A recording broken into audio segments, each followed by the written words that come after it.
우리 복음서를 보시면 마태복음, 마가복음, 누가복음, 요한복음이 있습니다. 이 네 복음서에는 예수님의 행적을 기록해 놓은 책이라고 우리가 알고 있죠. 모두 다 예수님의 삶을 기록하고 있다라는 점에서는 같은데 다른 점이 있습니다. 그건 복음서마다 시작이 다 다릅니다. 무슨 말인가 하면 각 복음서의 1장에 시작되는 내용들을 이렇게 대조해 보면 그 1장에서 이야기하고자 하는 강조점이 다 다르다라는 겁니다. 마가복음에서 마가가 본 예수는 어떤 예수였는가? 마가복음 1장 2절에 보면 하나님의 아들 예수 그리스도의 복음의 시작이다라고 이렇게 기록되어 있습니다. 다시 말해서 마가는 예수님을 바라볼 때 무엇이 가장 중요했는가 하면 복음이었습니다. 복음. 그래서 복음의 시작이다. 다른 것은 기록하지 않고 복음의 시작이라고 기록하면서 그가 이 세상에 온 것은 복음을 주려 오셨기 때문에 베들레헴에서 탄생하셨건 예루살렘에서 탄생하셨건 그거에 대한 집요하게 그거를 밝히고자 하는 의도가 없었다는 이야기죠. 요셉의 집에서 자란 것이나 고향인 나사렛에서 자란 것이나 중요하게 보지 않았습니다. 그럼 무엇을 하였느냐? 그가 하신 일을 보니 이는 분명히 하나님의 아들 메시아이다. 그래서 마가복음은 예수님의 구원을 위한 순환사 중심의 기록을 남깁니다. 근데 누가복음은 조금 다릅니다. 누가복음은 예수님이 이 세상에 태어난 것부터 중요시 여깁니다. 하나님의 아들로서 이 세상에 오셨다. 그 자체가 중요하기 때문에 탄생에 대한 기록이 그 어느 복음서보다 자세하게 기록되어 있어요. 그래서 누가복음에는 1장, 2장, 2장을 걸쳐서 예수님의 탄생의 이야기를 합니다. 지난주에 우리가 기다림에 관해서 그 시므온, 안나 이야기가 바로 그 누가복음에 기록되어 있는 말씀이에요. 이 세상에 예수 그리스도가 온 것은 그 자체가 인류의 큰 변화이므로 탄생이 중요하다고 하여 예수 탄생 기록이 아주 길게 아주 자세하게 기록되어 있다는 점에서 이 마가복음하고 또 다릅니다. 근데 마태복음은 훨씬 더 깊습니다. 탄생 때부터 중요한 것이 아니라 조상 아브라함 때부터 기록해야 예수는 말이 되는 분이다 라고 해서 마태복음을 보면 아브라함 때부터 약속된 하나님의 그 약속, 그 계획이 이제 분명하게 이 탄생을 통하여 이루어졌고 약속의 완성이다. 그래서 마태복음 1장 1절에 보면 아브라함과 다윗의 자손 예수 그리스도의 계보다 라고 시작합니다. 조상에서부터 예수를 설명하지 않으면 안 될 만큼 아브라함의 어떤 그 후손, 그 계보, 이 족보 이야기가 끊임없이 나오고 있는 것이 마태복음의 특징이죠. 이런 면에서 마태복음은 누가복음과 마가복음의 차이점이 바로 여기에 있어요. 근데 마지막 요한복음은 그럼 어떤 것일까요? 여러분이 물어볼까요? 여러분, 요한복음 그럼 어떻게 다를까요? 생각해 보셨나요? 읽어는 보셨겠죠? 요한복음은요, 예수님 이야기할 때 태초부터 말합니다. 누가는 예수님의 탄생에 대해서 강조점을 두고 있다면 마태는 예수 그리스도가 아브라함의 후손으로 그 족보에 이미 그 왕의 씨앗이 된다는 것을 이야기하고 있다면 요한복음은 태초부터, 그래서 요한복음 1장 1절을 보면 태초에 말씀이 계시니라라고 시작되죠. 바로 다음 말씀에 이렇게 나옵니다. 이 말씀이 하나님과 함께 계셨으니 이 말씀은 곧 하나님이시다 라고 기록해 놓아요. 그래서 이 예수는 태초부터 이야기해야 하는 분이다 라는 겁니다. 여러분, 마태, 마가, 누가, 요한복음 중에 어떤 복음서가 여러분의 가장 좋아하는 복음서세요? 물론 다 좋아하시는데 어떤 복음서가 가장 그래도 나는 이게 내가 좀 더 마음에 와 닿는 구절이 더 많은 복음서가 있잖아요. 그렇죠? 중요한 건 이 네 가지를 강조하고 있는 복음서가 다 우리에게 필요하다는 이야기예요. 요한복음에서 이 말씀하고 있는 예수님은 어떤 분인가? 그럼 어떤 분인가? 지금 마태, 마가, 누가, 요한에서 두 복음서만 다른 복음서에서 이야기하지 않고 있는 단어 하나가 있는데 그게 뭔가 하면 빛이에요. 빛. 요한복음에는 뭐라고 말하죠? 9절에 참빛, 그 세상에 와서 각 사람에게 비추는 빛이 있었나니 라고 말합니다. 더 나아가 요한복음 12장 46절에 나는 빛으로 세상에 왔나니 무릇 나를 믿는 자는 어두움에 거하지 않게 하려 함이로다 라고 예수님이 직접 자신이 빛이라고 말씀하세요. 그런가 하면 마태복음에서는 빛이라는 얘기는 하지 않지만 별이라는 걸 통하여 어두운 밤하늘에 그 큰 별을 보고 아기 예수가 탄생한 것으로 갔던 동방박사의 이야기를 통해 우리에게 그 빛에 대하여 설명해 주고 있다라는 겁니다. 그래서 지난주는 우리가 예수 그리스도, 탄생할 예수 그리스도를 기다리는 것을 시작해서 오늘은 이 빛으로 오신 아기 예수에 대한 말씀을 여러분과 함께 나누기를 원합니다. 여러분, 성경에는 별에 관한 이야기가 더러 나옵니다.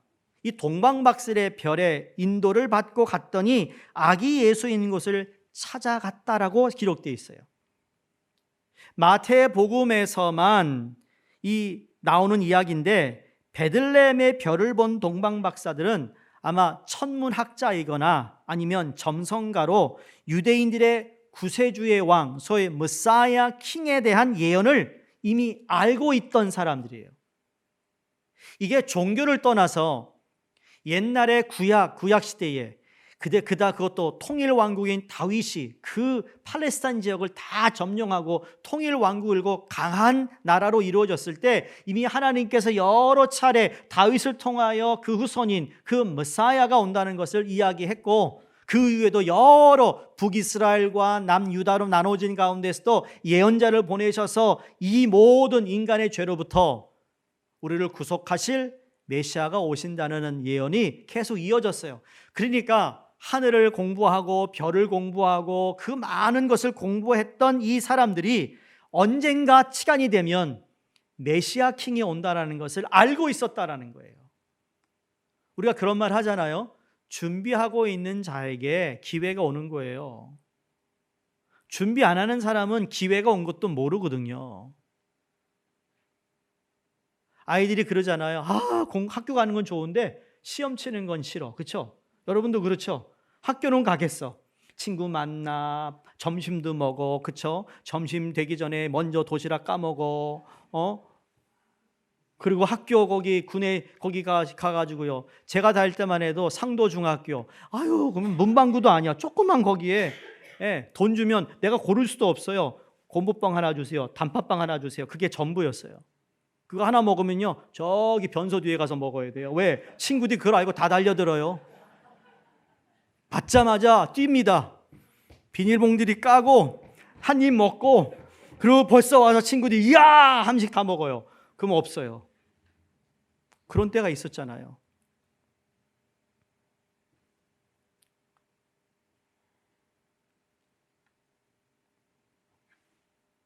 다시 이 말씀을 돌아오면 예언을 했고 그 당시에 이 많은 일들이 벌어지는 것을 충분히 감지했던 사람들이 있다라는 거죠. 준비했기 때문에, 공부했기 때문에. 여러분, 성경도요, 이해가 되지 않아도 구약을 읽고 신약을 읽어요. 항상 말씀 나누면 꼭 신약만 나누더라고. 구약은 너무 복잡하니까. 그래서 제가 새벽 예배 때 일부러 구약을 하는 거예요. 알아야 되거든요. 보면 이해가 돼요. 재밌어요.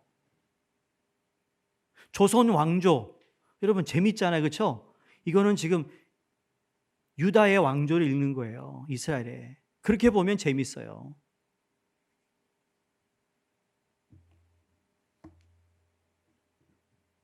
준비하고 있었던 사람, 늘 읽고 있던 사람에게는 이것이 기회라는 것을 포착한다는 거죠. 그래서 이 사람들이 그 별을 보는 순간 저 별은 그냥 보통 별이 아니다.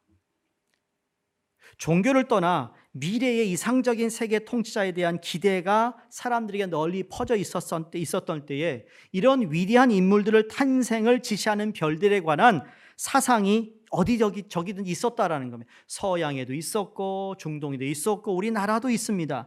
위대한 인물이 탄생하면 밝고 영롱한 별이 떠오른다는 표현을 합니다. 그래서 뭐라고 그러죠? 야, 지금 뜨는 별이야. 뜨는 별이 있으면 무슨 별이 있죠? 잘하시네. 여러분, 뜨는 별이세요? 지는 별이세요? 뜨는 별이세요? 할렐루야. 좋아요.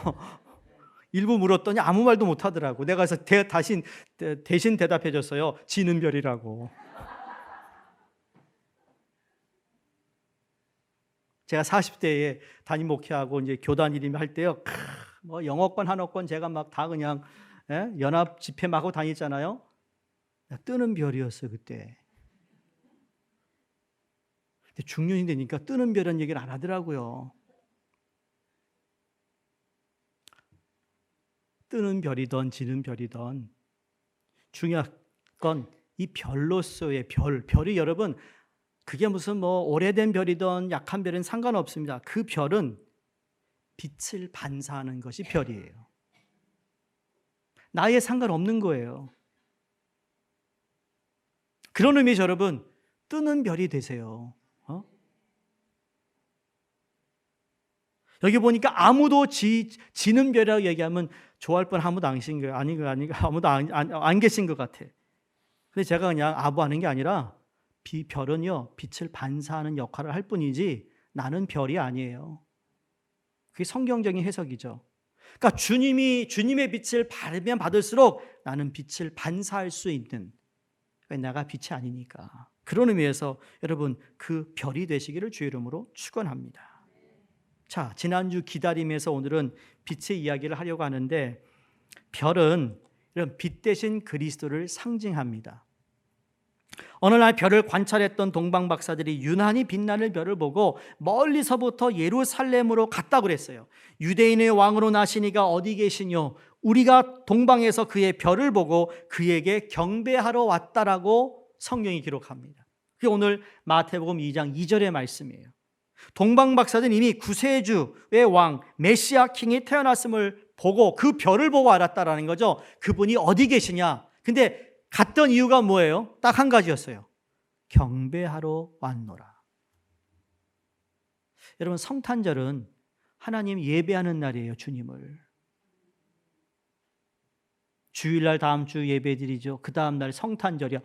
아이고 두 번째는 예배 드려야 되네. 두 번 가야 되네. 그런 생각을 안 하셨죠? 근데 그날은 성탄절이에요. 동방 박사가 먼 곳에서 예루살렘까지 와서 갔던 이유는 딱 한 가지였다니까요. 경배하러 간 거예요. 예배하러 간 거라니까요. 그날은 다른 거 하면 안 돼요. 다른 생각, 다른 계획을 가지면 우리가 예수를 믿는 사람이라면. 그래서 그런 사인 있잖아요. Keep Christ in Christmas. 성탄절에 그리스도를 빼지 말라고요. 그분을 그대로 둬야 된다고요. 근데 예수 그리스도가 빠진, 여기 보면 여기 이쁜 우리 모형이 있어요. 마구간에. 내가 오늘 설교를 하다가 저기 갓난 아기 구유에 있는 예수님을 살짝 이렇게 좀 넣었다가 뺄까 했는데 그럼 너무 또 여러분 그럴 것 같아서 안 뺐는데 이거 데코레이션 분이 어디 갔지? 찾을까 봐 제가 또 그분이 빠지면 무슨 의미가 있어요?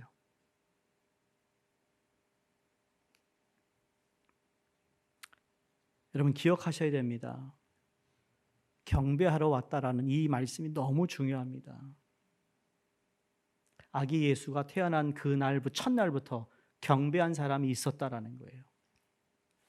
이 세상에 오시는 예수 그리스도에게 우리가 정말 처음으로 그분께 경배할 수 있는 우리의 신앙이 꼭 되기를 바랍니다. 요한일서 1장 5절에 사도 요한은 하나님은 빛이라 말씀합니다.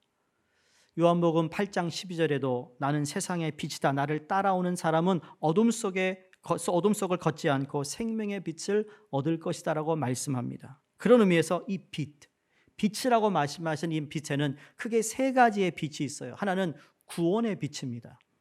이사야서 49장 6절에 보면 너로 이방의 빛을 삼아 나의 구원을 베풀어서 땅끝까지 이르게 하리라 말씀합니다. 여기서 이방은 다른 민족들의 빛이라 했는데 이것은 이방 사람들의 빛이 된다. 즉 그 이방 사람들에게도 구원을 가져다 주는 새 인물을 바로 예수 그리스도를 통하여 이루어질 것이라는 말씀이에요.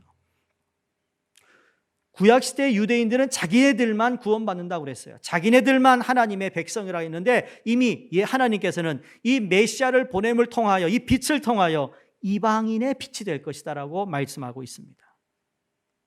지난주에 읽었던 시므온의 이야기도 누가복음 2장 30절 32절에 그렇게 고백하지 않습니까? 내 눈이 주의 구원을 보았사오니, 이 아기가 바로 구원자로 오셨다라는 이야기죠. 이는 만민 앞에 예비하신 것이요 이방을 비추는 빛이요 주의 백성 이스라엘의 영광이니이다.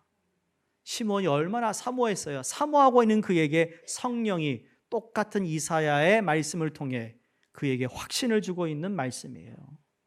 시편 33편 19절에 그들의 목숨을 죽을 자리에서 건져내시고 굶주릴 때 살려주신다 하실 정도로 바로 구원의 빛을 우리에게 허락하셨어요. 여러분, 이 구원의 빛을 우리는 다 받고 누리고 살아가고 있음을 믿습니다. 두 번째 빛은 치유의 빛입니다. 여러분, 이 세상에 사는 모든 사람들은 어떤 면에서 다 병자들입니다. 어딘가 다 아프다니까요. 이번 주도 얼마나 아프셨어요, 그렇죠? 독감으로 아파, 신경 쓰는 일이 많아서 머리가 아파, 일을 많이 해서 허리가 아파. 그건 육적인 아픔이죠. 여러분, 그 외에도 얼마나 아픔이 많냐고요. 계속 늘어가는, 우리가 먹는 약이 많아지고 있습니다. 점점 많아지고 있어요. 나도 왜 이렇게 먹는 약이 많은지 모르겠어요. 걱정하지 마세요. 사명이 있는 하나님 데려가지 않는 건 난 믿어요. 내 사명이 끝나면 날 데려가실 거라고 믿어요. 죽음에 대해서 난 그렇게 생각해요. 약은 먹어도 밤잠을 못 이뤄, 수면제를 먹어야 잠을 이루는 사람들이 세상에 점점점 늘어납니다. 감정의 굴복이 심하는 이 우울증이 얼마나 많은지 그것 때문에 약을 먹습니다. 그만 먹나요? 여러 가지 약들이 얼마나 많은지 모릅니다. 그런 의미에 우리는 다 병자예요. 다 고침을 받아야 되는 사람이고 고침을 원하는 사람이에요. 그렇죠, 여러분? 옆에 있는 걸 보시고 이렇게 인사하세요. 우리 모두 다 아프대. 우리 모두 다 아프대. 우리 모두 다 아파요. 아픈 사람 천지예요. 성경에 히브리어로 병을 고치다, 치료하다, 낫게 하다라는 단어가 라파라는 단어거든요. 이 라파는 영어로 힐링이에요. 힐링. 여러분, 힐링의 반대말이 뭔지 아세요? 킬링. 킬링이에요. 죽이는 거예요. 이 시대에 살리는 일보다 죽이는 일이 더 많고 더 잘합니다. 우리 관계에서도 사람을 살리는 일을 많이 합니까? 죽이는 일을 많이 합니까? 그 사람을 칭찬하는 말을 많이 합니까? 아니면 그 사람을 깎아내리는 말을 많이 합니까? 잘 여러분 자기 자신을 좀 들여다보세요. 부부 가운데 배우자에게 그 사람을 세워주는 말을 합니까? 아니면 그냥 우린 말 안 합니다. 그런 분도 계실 거예요. 말 안 합니다. 우리 말 안 한 지 오래됐습니다. 그거 좋은 건가요? 아니요. 모든 관계의 첫 단계는요, 소통이거든요. 어제도 또 이제 2월 달에 결혼할 예비 신랑 신부가 와서 이제 또 제가 프리메리 카운슬링을 하는데,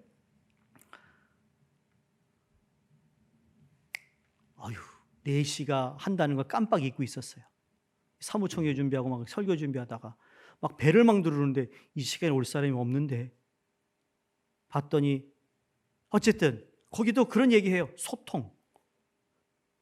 소통이 제일 중요하다. 소통. 저 사람이 화를 낼 것 같은 주제가 나오면 그 화낼 주제를 내가 단어를 사용하지 않고 그걸로 싹 피해 나가는, 그것도 기술인데 그걸 어떻게 평생 그걸 피해 다니냐고요. 아니 처음에 그냥 세게 부닥쳐가지고 에이 빨리 끝내는 게 낫지. 그렇죠? 그거 끌어보세요. 애 다 키워놓고 60 넘어가지고 부닥쳐봐요. 그럼 뭐라 그러죠? 될 대로 되라. 뭐 애들 다 컸다. 그런 말이 거기서 나오는 거예요. 한국의 황혼 이혼이 바로 거기서 나오는 거예요. 애 키울 땐 몰랐어. 바빠가지고. 대화의 내용이 뭐예요? 애 얘기. 얘 다음 주에 어디 간대. 돈 필요해. 에? 기억하세요? 지난주 뭐라 그랬죠? 중요한 거. 황금, 지금, 입금. 그랬더니 남편이요? 방금, 조금, 입금. 그 말이에요. 어디다 써먹을 거죠, 여러분? 연말 모임에. 살려야 되는 거 살려요. 예수님의 빛은 치료하는 빛이다. 말라기에서도 치료의 광선을 비추신다. 우리 장로님 기도하셨지만 우리 교회 수술하시고 회복 중에 있는 분들 이 치료의 빛이 임함을 믿습니다. 예. 문둥병자가 한 번은 예수님께 와서 주님 원하시면 저를 깨끗하게 하실 수 있습니다 했더니 원하면 네가 정말 원하니? 네가 원한다면 깨끗함을 받아라 하셨어요. 원해야 된다는 거죠. 하나님 나 아파요. 나 아픔을 좀 하나님 고쳐주세요. 이렇게 원해야 된다는 거예요. 아프지? 아니 괜찮아요. 아프잖아. 괜찮다니까요. 나 강해요. 나 하나도 상처 안 받았어요. 괜찮아요 그거. 하나님 앞에서 그러지 말라고요. 사람 앞에서는 그럴 수 있어. 자존심 상하니까. 하나님 앞에서는 아프면 아프다. 속상하면 속상하다. 그렇게 고백하라는 거죠. 그러면 하나님이 치유의 광선을 내려주심을 믿습니다. 세 번째 빛은 진리의 빛입니다. 여러분 캄캄한 밤일수록 별빛은 더 영롱하게 빛나는 것 아시잖아요. 정말 그래요. 우리가 이 대도시에 사니까 밤하늘을 보면 빛을 보신 분 계세요? 지난 일주일 동안 밤하늘을 봤더니 야 정말 빛이 아름답다 했던 분 손 들어보세요. 하나도 안 봤죠? 핸드폰 빛만 봤잖아. 너무 밝아서 하늘에 밤하늘에 빛이 있는데 빛이 여러분 우리 눈에 안 보이는 거예요. 그런데 1시간만 떨어진데 저기 좀 사람들이 많이 살지 않는 산으로 올라가든지 저기 올라가면요 밤하늘의 빛이 별빛이 얼마나 많은지. 과거에 우리 학생들 수련회하고 은혜 받고 그냥 기도하고 회개하고 캠프파이어하고 그 다음에 밤하늘 보면 와 저렇게 빛이 많은지 몰랐어요. 원래 있었어요. 근데 내가 안 본 거죠. 안 보이는 거예요. 왜? 세상 빛이 너무 밝으니까. 여러분 세상 게 너무 밝으면 안 보여요. 여러분 세상 것이 너무 많이 들리면 하나님 음성이 안 들리는 이유예요. 세상으로부터 들어오는 파도에 이게 너무너무 센 거예요. 마찬가지로 여러분 정말 이 진리의 빛이라는 건 정말 밝게 빛나는 거예요. 어두울수록. 그래서 우리는 예수님이 너는 이 세상에 소금과 빛이라 하셨을 때 그 빛, 어두운 혼탁한 세상에서도 너는 빛이야 라고 말씀하고 있는 부분을 우리가 잘 기억하지 않습니까? 근데 이 빛이 뭐냐? 진리의 빛은 말씀이에요. 주님의 말씀.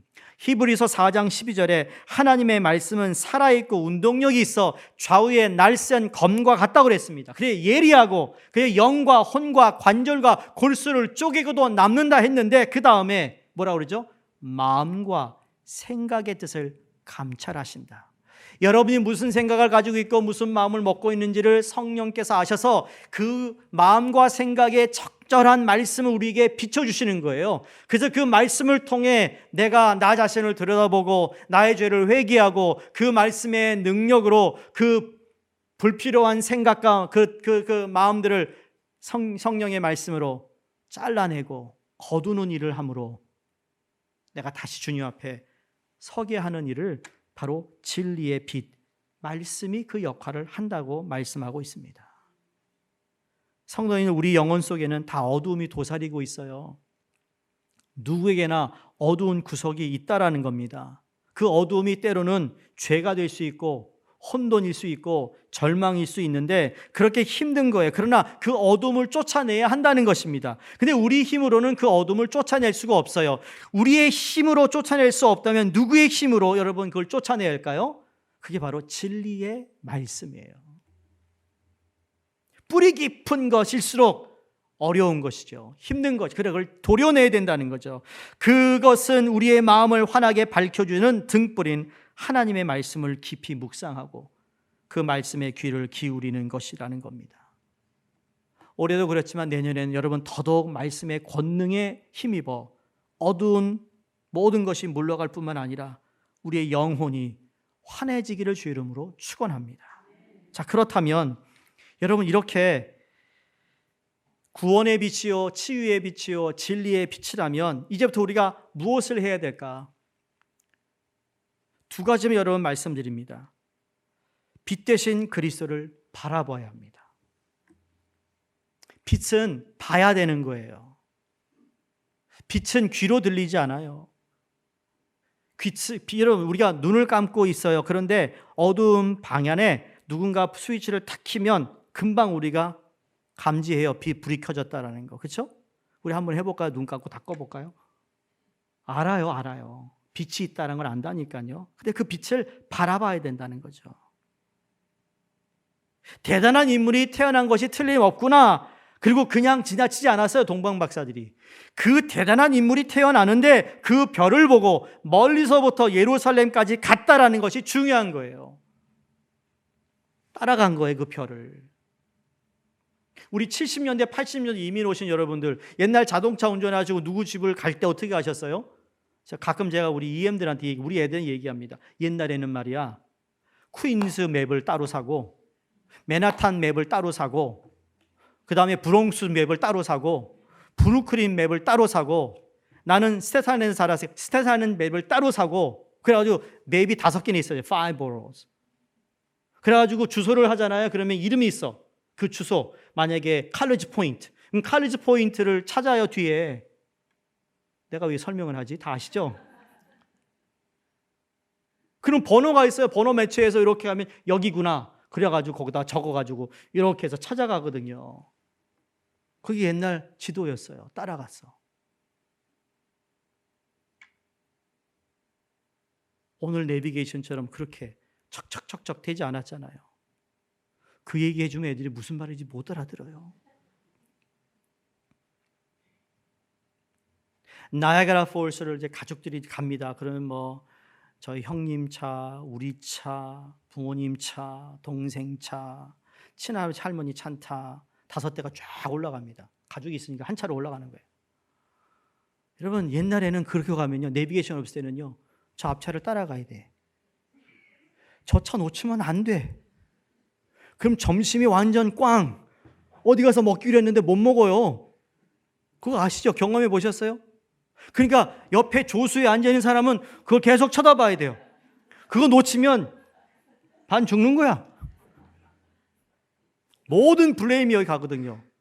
지금 동방박사 셋이 갔다라는 게 이건 정말 하나님 3명이 가니까 얼마나 편해요. 저 별 앞으로 1시간 동안 저 별만 봐. 너 저 별 놓치면 안 돼. 2시간째 됐을 때 다른 사람이 동방박사 더 별을 보고 이렇게 별을 보고 며칠을 가서 예루살렘에 갔다라는 여러분 별을 봤다. 빛을 바라보는 것 그리스도를 바라보는 게 바로 그런 의미예요. 내가 한 번 보고 오늘 봤어 다 봤어. 예배 한 번 드리고 일주일 나 봤어. 보긴 뭘 봐. 1시간 빛 보고 그 다음에 몇백 시간은 그냥 자기 마음대로 살았는데 그러면 안 된다는 거예요. 내가 그 빛을 잃지 않기 위해 오늘도 말씀을 통해 진리의 빛을 내가 묵상하고 읽는 거예요. 그래서 읽는 거예요. 왜? 우리는 다 눈먼 사람이니까. 누군가 나를 인도해 그게 주님이 나를 인도하시는 방법이잖아요. 빛 대신 예수 그리스도를 바라보는 것 이게 바로 희망이 생기는 거예요. 기억나세요? 작년에 봉화, 탄광, 매몰, 광부의 이야기 어떻게 살아났어요? 그분들이 물도 있었어요. 건전지도 있어서 그 배터리가 이제 있는데 다 하나씩 떨어져 나가고 있어요. 물도 맛있게 없어졌고 마지막 초코파이도 없어졌고, 근데 그것보다 가장 자기네들이 마음이 무서웠던 게 뭐라고 그러죠? 플래시라이트의 건전지가 점점 죽어가고 있는 것이 가장 두려웠대요. 빛이 없는 것이. 그 빛을 바라보시는 여러분 되시기를 주의 이름으로 축원합니다. 두 번째는 뭐냐면 그 빛 대신 그리스도와 늘 깊은 사귐을 가져야 됩니다. 고린도전서 1장 9절에 너희를 불러 그의 아들 예수 그리스도 우리 주와 더불어 교제하게 하시는 하나님은 미쁘시다. 놀랬습니다. 아니, 주와 더불어 교제하는 게 내가 주님을 만난다고 생각했고 내가 주님의 말씀을 읽는다고 했는데 아니구나. 주님이 그 교제를 위해 우리에게 어떻게 했어요? 오픈하셨어요. 우리에게 그걸 허락하셨다고요. 아무개야 놀자. 그럼 그 친구가 나 시간 없어. 옛날에 그러잖아요. 문 밖에서 야 아무개 다방구하고 놀래? 그러면 창문 열고 나 오늘 못해. 기억나세요? 그렇게 안 노셨어요? 옛날에 그랬어요. 무슨 배를 눌러. 밖에서 부르면 다 나오는데. 누군가가 인바이트하고 누군가가 반응을 하면 교제가 이루어지는데 하나님께서는 우리에게 360을 언제든지 주와 더불어 교제함을 오픈해 주신 거예요. 그래서 우리가 주님을 찾을 수 있는 거죠. 주와 더불어 교제한다는 것이 무슨 이야기일까요? 지금 동방박사들의 모습에서 아기 예수님과 더불어 교제로 바로 경배했다고 말합니다. 경배는 예배인데 하나님과의 만남이 이루어지는 것, 예배를 통해 하나님을 알아갔다라는 거죠. 그 사귐은 바로 하나님의 말씀에 근거한 사귐이었습니다. 마태복음 2장 우리가 읽지는 않았지만 6절에 보시면 또 유다 땅 베들레헴아 너는 유대고을 중에 가장 작지 아니하도다.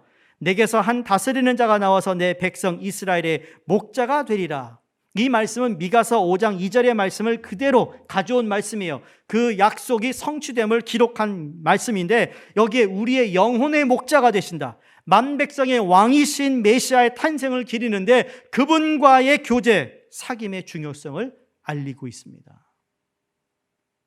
성도님들, 우리의 인생에서 가장 큰 행복은 우리 주님과 깊은 사귐, 교제에 있다는 사실을 잊지 않기를 바랍니다. 주님과의 깊은 사귐을 가짐으로써 어둠 속을 헤매지 않고 주님이 우리의 약속하신 모든 풍성하고 행복한 삶을 우리가 살 수 있게 되리라 믿습니다. 대강절하면 5개의 초가 준비됩니다. 이 초의 색깔에 그 의미가 또 담겨져 있습니다. 오늘날이야 이렇게 전기로 들어오는 이 전구를 통해 이렇게 밝게 우리 비추지만 여러분 2000년 전이라 그러면 촛불이 없으면 아무것도 할 수 없는 시대에 이 촛불은 너무나도 중요하고 상징성이 너무나도 큽니다. 대강절의 첫째 주일은 보라색 초를 킵니다. 그게 소망의 촛불이에요. 구약성서에서 메시아의 예언의 말씀을 낭독하며 이 촛불을 밝혔다고 합니다. 하나님의 약속대로 오시는 예수 그리스도는 고난과 어둠에 처한 온 인류의 소망의 빛이 되심을 의미하는 의미에서 첫 번째 보라색 초에다가 불을 붙입니다. 일주일이 지난 그 다음 주에는 또 다른 보라색 초에 불을 밝히는데 이건 준비의 촛불입니다. 다시 말해 회개의 촛불이죠. 그 구세주가 오는데 마치 세례 요한이 너희는 주의 길을 예배하라 그의 첩경을 평탄케 하라 그러면서 예수님도 천국이 가까웠나니 회개하라고 말씀하신 것처럼 그 주님을 아기 예수를 우리가 모시기 위해서는 회개해야 된다는 거예요. 세 번째 주는 분홍색입니다. 분홍색은 사랑의 촛불입니다. 예수 그리스도는 하나님이 우리를 사랑하셔서 보내주신 가장 큰 사랑의 선물인데 요한복음 3장 16절처럼 하나님이 세상을 이처럼 사랑하사 독생자를 주셨으니 그것을 우리에게 기억하게 합니다. 그분이 이 땅에 오신 것은 죄인된 우리들을 하나님과 화목하게 하시고 서로 화평을 이루도록 하시며 자신을 대속의 제물로 바치기 위한 사랑이었다라는 거예요. 사랑. 그 다음에 네 번째 주가 다시 보라색입니다. 이 보라색은 기쁨의 촛불입니다. 예수 그리스도의 탄생을 목자들에게 전한 천사들의 메시지는 기쁨의 소식이었습니다. 시므온에게 주었던 소식 또한 기쁨의 소식이었고, 안나가 받았던 소식도 기쁨의 소식이었고, 어두운 밤에 양떼를 이끄던 그 목동들, 목자들, 여러분 그 목자들이 예수 그리스도의 탄생을 메시지를 받은 그 지역에 교회가 세워지기도 하잖아요. 그만큼 무서워 말라 보라, 내가 온 백성에 미칠 큰 기쁨의 좋은 소식을 너에게 전한다. 고통과 슬픔에 쌓인 인류에게 구세주를 만나는 큰 기쁨을 허락하십니다. 그리고 마지막 주 다섯 번째가 흰색 초입니다. 이건 그리스도의 촛불이에요. 12월 25일 성탄일에 이 마지막 촛불을 밝히면서 어두운 세상에 생명의 빛으로 오신 예수, 우리의 죄를 씻으시고 구원하시는 흠없는 하나님의 어린 양으로 탄생하신 예수 그리스도를 경배함으로 온 세상에 알리는 것을 의미합니다. 그런데 이 다섯 초에 관하여 여러분, 이 세상의 과학의 이 발표로 모든 물질의 제일 근본이 뭔지 아세요? 빛이라는 거예요. 빛이 있고 난 뒤에 그 다음에 물질들이 존재했다라는 거죠. 창세기를 보면 그게 맞습니다. 창세기 1장에 하나님이 천지를 창조하시냐 그러면 제일 먼저 했죠? 빛이 있으라 하셨어요. 그러나서 하늘과 땅을 나누시고 그리고 땅과 물을 나누셔요. 그게 하루 첫날, 둘째, 셋째 날이에요. 넷째 날 되는 날이 무슨 날이죠? 그때 해가 있고 별이 있고 달이 있고, 그래서 24시간하는 그런 컨셉이 여러분 넷째 때 일하는, 그때도 뭐예요? 빛이 다시 임하게 됩니다. 그리고 난 후에 모든 땅 위에 바다 밑에 물고기를 창조하시고, 그리고 모든 동물과 그리고 나무들을, 풀들을 주님께서 창조하시고, 그래서 빛이 제일 먼저라는 거죠. 왜 이 말씀을 드리는가? 그만큼 빛을 바라봐야 하고 빛과의 사귐, 교제가 우리에게 필요하다는 것을 말씀드리고 싶어서입니다. 지금 저희가 예배드리고 있는 예배당에 수많은 전구가 불을 밝혀주고 있습니다. 빛이 어둠을 내어 쫓아주기 때문에 우리가 이렇게 밝게 예배를 드릴 수 있는 것이죠. 예수님은 캄캄하고 어두운 이 세상의 빛으로 오셨다라는 것이 예수님을 향한 요한복음의 가장 훌륭한 표현이라고 생각됩니다. 그래서 예수님이 들어가시는, 즉 복음이 들어가는 곳마다 어디든지 어두움을 내어 쫓는 역할을 해왔다라는 겁니다. 우리가 예수님의 복음의 빛을 받았다라는 이야기는, 그것은 우리 안에 있는 모든 어두움을 그 빛이 다 몰아냈다라는 의미예요. 그런데 우리 안에 여전히 어두움이 엄습하고 있고 어두운 부분이 있다면, 그래서 오늘 여러분 그 빛으로 오신 예수님 우리는 다시 영접해야 돼요. 그분을 모셔야 돼요. 그분을 내가 받아들여야 된다는 이야기예요. 구원을 받았는데 그 빛의 역할을 하지 못했어요. 반사하지 못한 우리의 삶이었다면 다시 한번 아기 탄생을 통하여 빛을 발하는 저희 모두가 되기를 주의 이름으로 축원합니다. 세상을 비추시는 아기 예수님 탄생을 기다리는 성도님들, 이제 빛으로 오신 아기 예수님을 여러분 다시 우리 안에 그 빛으로 주님이 들어오시도록 우리를 열어놓기를 바랍니다. 그래야 우리의 어두운 마음은 빛으로, 좌절된 마음을 소망으로, 아픔에 있는 마음을 치유로, 우리 안에 슬픔에 있는 마음을 기쁨으로, 우리 안에 죽음이 엄습할 때마다 그 빛이 임함으로 다시 살아나는 부활의 역사가 우리 가운데 있음을 기억하시면서 빛으로 오신 아기 예수님을 맞이하기를 주의 이름으로 축원드립니다. 기도하겠습니다.